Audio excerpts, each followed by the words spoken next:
Grand 2, petit 2, théorème de Fukui. Petit a, le système de départ perturbé. Examinons la réaction entre deux molécules, A et B. Lorsque A et B se rapprochent, leurs orbitales se mélangent pour devenir celles de l'entité AB, qu'on peut appeler système de départ perturbé ou supermolécule. C'est donc comme si les deux molécules n'en formaient en quelque sorte plus qu'une, avec toutes les interactions entre orbitales qui peuvent se produire. En toute rigueur, il faudrait tenir compte des interactions des Na orbitales moléculaires de A avec les Nb orbitales moléculaires de B. Ce serait un problème extrêmement complexe. Mais on peut déjà commencer à séparer les diverses interactions en catégories. Prenons déjà les interactions à 0 électron, c'est-à-dire une interaction entre une orbitale vacante de A et une orbitale vacante de B, qui peut être représentée dans ce schéma simple. L'orbitale vacante de A ici et l'orbitale vacante de B ici vont interagir, créant une liante et une antiliante dans le système de départ perturbé ou dans la supermolécule.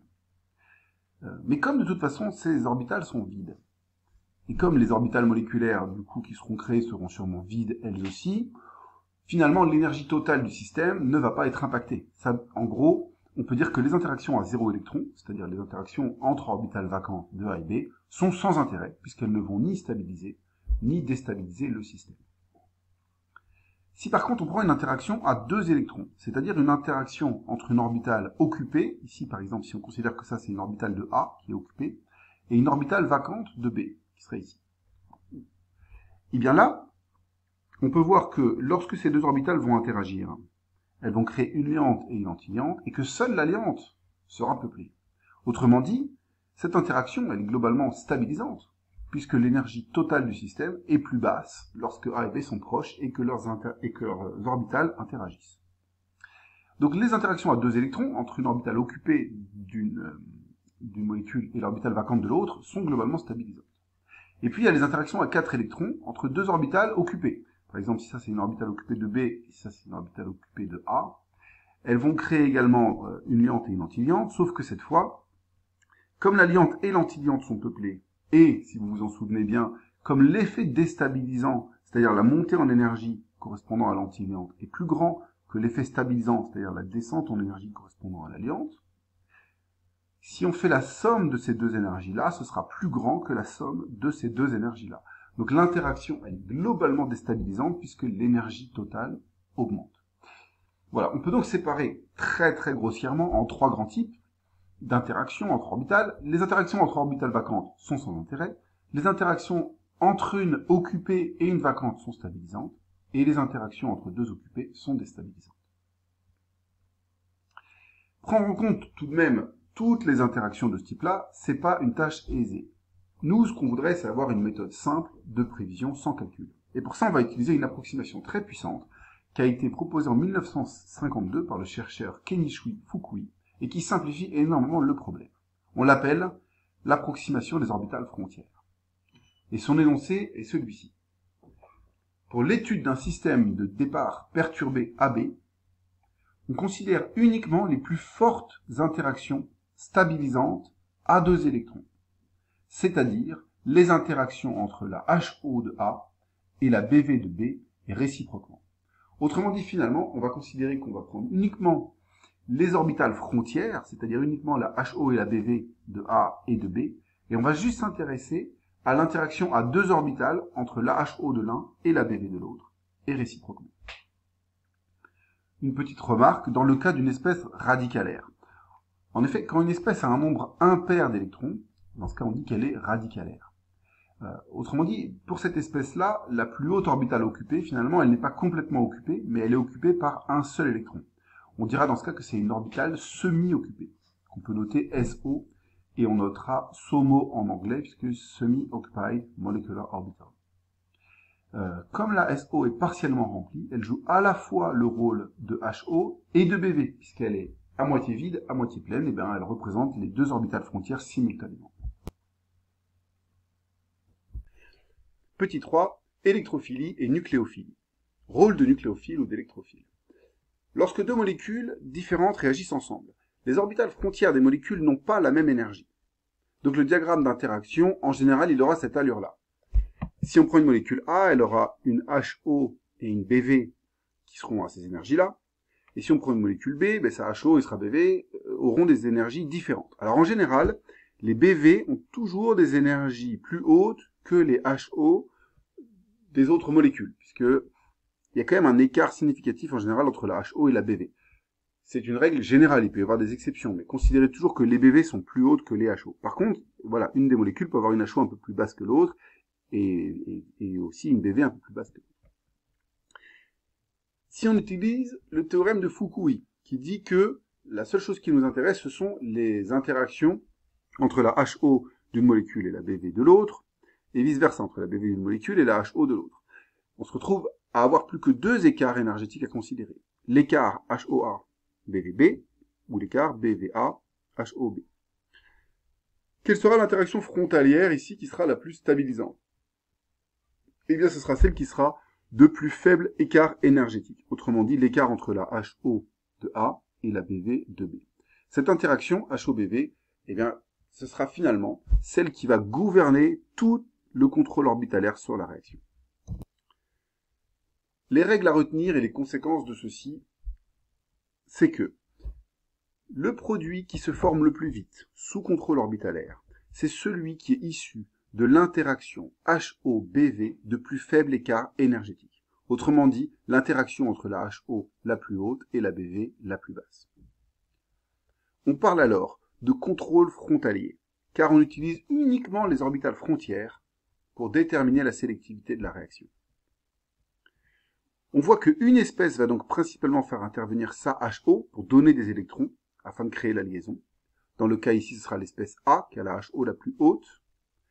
Et on dira que c'est l'espèce A qui joue le rôle de nucléophile, puisque c'est elle qui donne les électrons. L'autre espèce, ici dans notre exemple, l'espèce B, qui fait intervenir sa BV, elle reçoit les électrons de l'espèce A pour créer la liaison. On dira qu'elle joue le rôle d'électrophile.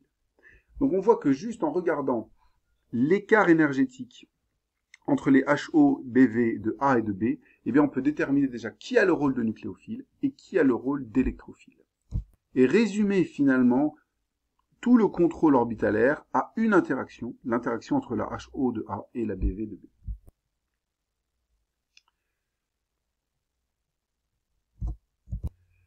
Remarque, les rôles de nucléophile et d'électrophile qu'on a donnés dans notre exemple ici, ils sont relatifs. C'est-à-dire que l'espèce A, là, elle a joué le rôle de nucléophile en présence de la molécule B, mais en présence d'une autre molécule C, qui aurait une HO et une BV qui seraient différentes, elle pourrait très bien jouer le rôle d'électrophile. Faisons une application, par exemple, pour prévoir la compétition entre plusieurs réactifs et savoir lequel d'entre eux va réagir le plus vite. On va voir ici comment on peut utiliser la méthode des orbitales frontières pour traiter le cas d'une compétition dans laquelle un substrat peut réagir avec plusieurs réactifs. On considère bien sûr ici que toutes les réactions sont sous contrôle frontalier. Alors voici l'exemple en question. L'azidobenzène est mis en présence d'un mélange de 3 alcènes qui sont en même concentration, le propène, le méthoxybenzène et le propénoate de méthyle. Les énergies des orbitales frontières sont indiquées dans le tableau ci-dessous. Les orbitales frontières, donc la HO et la BV, sont données pour l'azidobenzène, le propène, le méthoxyéthène et le propénoate de méthyle. La question qu'on pose ici, c'est lequel de ces alcènes va réagir le plus rapidement avec l'azidobenzène? Et donc pour y répondre, on va utiliser l'approximation de Fukui en disant les seules interactions qui comptent, c'est finalement les interactions entre la HO d'une molécule et la BV de l'autre. Trouver quel est le composé qui réagit le plus vite avec l'azidobenzène, c'est trouver le composé tel que l'écart HO-BV lors de la réaction avec l'azidobenzène sera le plus faible. Donc, je vous laisse le faire en mettant pause sur la vidéo et je donne la solution dans quelques instants. Voici la solution. Ici, on voit que parmi tous ces composés, la HO la plus haute, c'est l'azidobenzène avec une HO à moins 11,1 électronvolts. Et la BV la plus basse, c'est le propénoate de méthyle avec une BV à 2,7 électronvolts. Autrement dit, l'écart le plus faible en énergie, ce sera entre la HO de l'azidobenzène et la BV du propénoate de méthyle. Ce sera ça qui, sous contrôle frontalier, sera la réaction la plus rapide. Dans cette réaction, l'azidobenzène, comme c'est celui qui a la HO la plus haute, ce sera lui qui aura le rôle de nucléophile, et il va donner ses électrons au propénoate de méthyle, qui aura le rôle d'électrophile. On peut déduire de ce qu'on a montré précédemment une méthode pour comparer le pouvoir nucléophile de deux molécules. Tout simplement, sous contrôle frontalier, la molécule la plus nucléophile, ce sera celle qui a la HO la plus haute. À noter que c'est uniquement vrai sous contrôle frontalier. Si on est par exemple sous contrôle de charge, alors ce ne sera pas du tout la même chose. La molécule la plus nucléophile sous contrôle de charge, c'est celle qui aura le centre nucléophile avec la meilleure charge négative. Mais là, pour l'instant, on reste sur le contrôle frontalier. De la même façon, on peut comparer le pouvoir électrophile de deux molécules. Sous contrôle frontalier, la molécule la plus électrophile, petite erreur dans le poly ici, la molécule la plus électrophile, c'est celle qui a la BV la plus basse. De la même façon, c'est vrai uniquement sous contrôle frontalier. Si on est sous contrôle de charge, ce sera celle qui a le centre électrophile qui a la meilleure charge positive. Avec ces grands principes, on peut redémontrer des résultats connus de la chimie organique. En effet, on a vu que dans le cas de la SN2, plus l'halogénoalcane était polarisable, plus la réaction était rapide. Et donc a priori, la réaction est plus rapide avec un iodoalcane qu'avec un bromoalcane et qu'avec un chloroalcane. Et bien ça, on peut le vérifier avec le contrôle orbitalaire et la chimie quantique.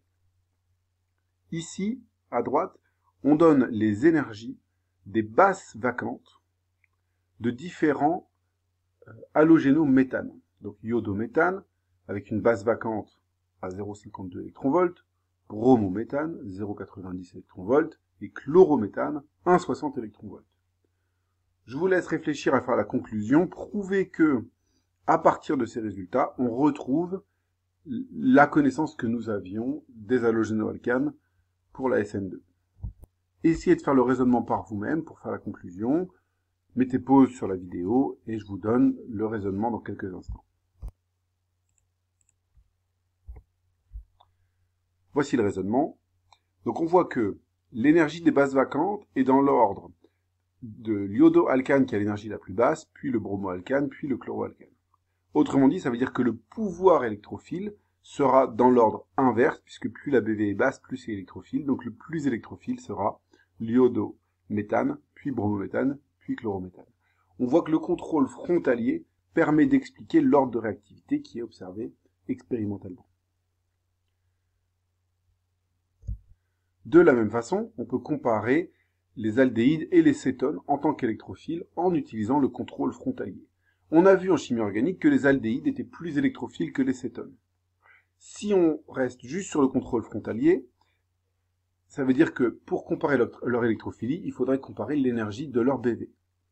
Et là, on vous donne l'énergie des bases vacantes, donc calculée avec le logiciel Orbimol pour du méthanal, de l'éthanal et de la propanone. À partir de là, je vous laisse mettre pause sur la vidéo et faire un petit raisonnement pour voir que ce qu'on savait de la chimie organique, eh bien, c'est bien redémontré par ces résultats-là.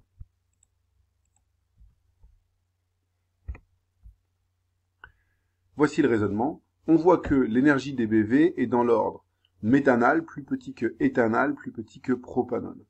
Or, plus la BV est basse, plus le composé est électrophile. On a donc dans l'ordre d'abord le méthanal, plus électrophile que l'éthanal, plus électrophile que la propanone. On retrouve bien ce qu'intuitivement on avait appris en chimie organique. Le contrôle frontalier permet ici d'expliquer l'ordre de réactivité. Alors, sur cet exemple-là, par exemple, ici on se limite à dire que qu'une réaction d'addition sur un composé carbonylé, ici qui jouerait le rôle d'électrophile, eh bien, elle est uniquement sous contrôle frontalier. En fait, c'est pas vrai dans le cas de la réaction d'addition nucléophile sur un carbonylé, c'est un peu compliqué. Là, ici, en fait, il y a convergence de plusieurs effets. Il y a à la fois les effets orbitalaires qu'on a vus ici, mais il y a également d'autres effets, comme par exemple les effets électroniques, puisque les substituants alkyles qui sont mis sur un groupe carbonyle vont avoir un effet inductif donneur, qui va donc diminuer la charge delta plus portée par le carbone, donc il va aussi y avoir des effets du coup de charge. Et puis même au niveau des effets stériques aussi, on sait bien que les substituants alkyles sont plus encombrants que des hydrogènes, donc ils vont aussi empêcher légèrement l'approche des nucléophiles. Donc au final, on ne peut pas savoir lequel de ces trois effets est responsable du fait que le méthanal est plus électrophile que l'éthanal et que la propanone, puisque comme ils vont tous dans le même sens, on ne peut pas dire qu'il y en a un qui est prédominant sur les autres. En tout cas, l'effet orbitalaire va bien dans le bon sens.